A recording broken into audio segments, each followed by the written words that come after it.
Hi everyone, it's me Andrew, welcome back to my channel. Today I'm going to be talking about my university experience. I mentioned before in a past video how I had my lecture with my second witness and how I spoke to her about my gender identity after some transphobic things were said. Not about me, but it was just a lot of transphobia in one room full of 12 people, too much for me to handle. So I cried about it to my lecturer, told them how I felt, and she was like, gonna make this right for you, and I was like, straight away, me telling her, oh yeah, I'm having a gender crisis also too.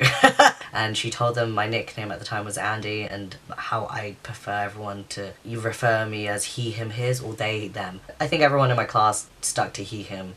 And they made a good point in, calling me Andy and making sure not to call me by my dead name. I'm pretty sure no one called me by my dead name after that, which was really nice.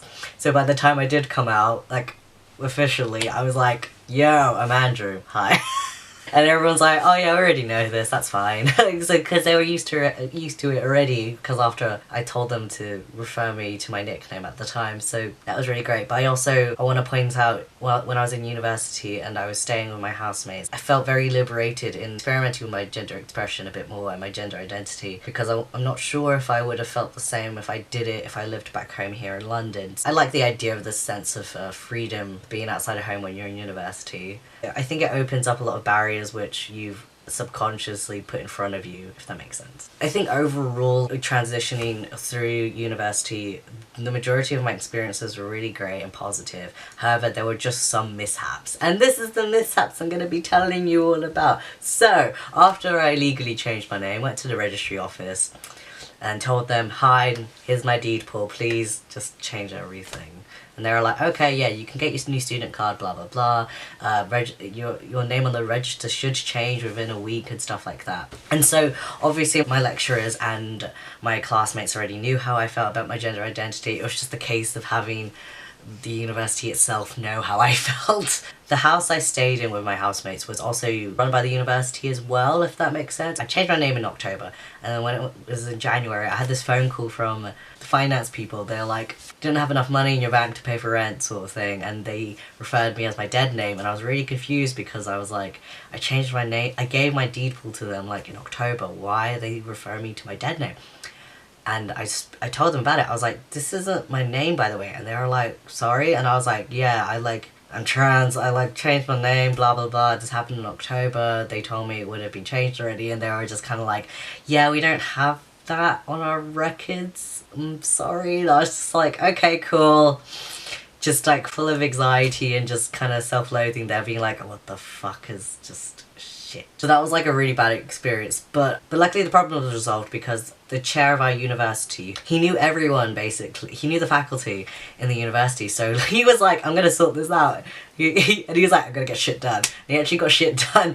He spoke to someone and they were like, I spoke to someone, they're gonna apologize to you in person. I was like, this, what? And back then I was super self-conscious, and even after coming out, super self-conscious and just really anxious. I was like, I don't want drama happening, but I thank you I really do appreciate it. I appreciated just all of this, the time that the chair of the LGBT society at the time, after hearing that story, he was just like, I'm gonna sort this out for you, and I was like, thank you. And I'm still grateful about it. And so we went to this meeting, and I can't remember who I spoke to, but it was also the chair of the LGBT society, it was me, and then I think I grabbed one of my housemates there for moral support, because I was like, I'm really scared, I don't know what I'm gonna expect. But anyway, yeah, so they were just kind of like, I want to formally apologize. They were very sincere about it. They were like, I'm really sorry, blah, blah, blah. And I was just kind of, they were like, I'm really sorry about the stress I put you on. And I was just, and I think I was just really baffled about this whole entire thing happening. Again, I was really grateful that they even apologized to me in person.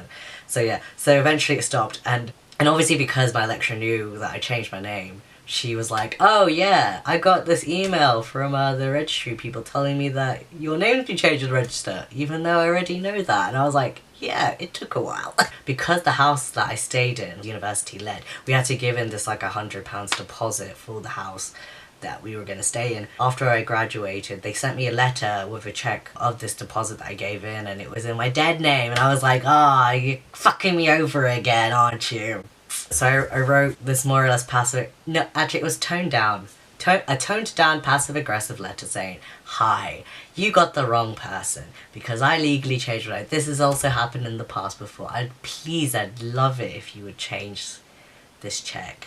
Thank. And they did. They were like, "I sincerely apologize." And, you know, sometimes people are like, letters, they're so old-fashioned, but sometimes when you complain in letters, it's like, you know, some people are like, "This shit, we need to take it seriously, like, this is..."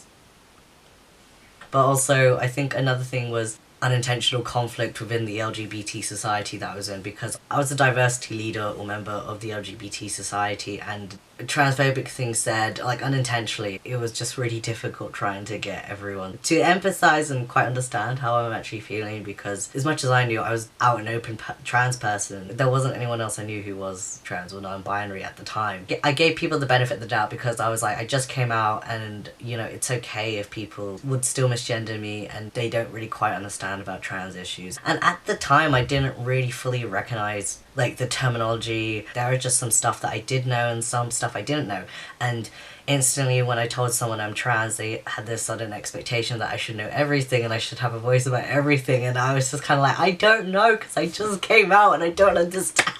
The year I graduated, a couple of months afterwards, they installed gender-neutral toilets, and I was so upset. I was like, oh my god, my discomfort could have lessened if there was in the beginning. But, I mean, at least they do have it now, so that can make it comfortable for future students at my university experience less stressful. Thank you very much for watching this video. If you have any school experiences that you'd like to share, please let me know. Thank you very much. Take care, everyone, and I'll see you in the next video. Bye! Towards August is when my crisis averted.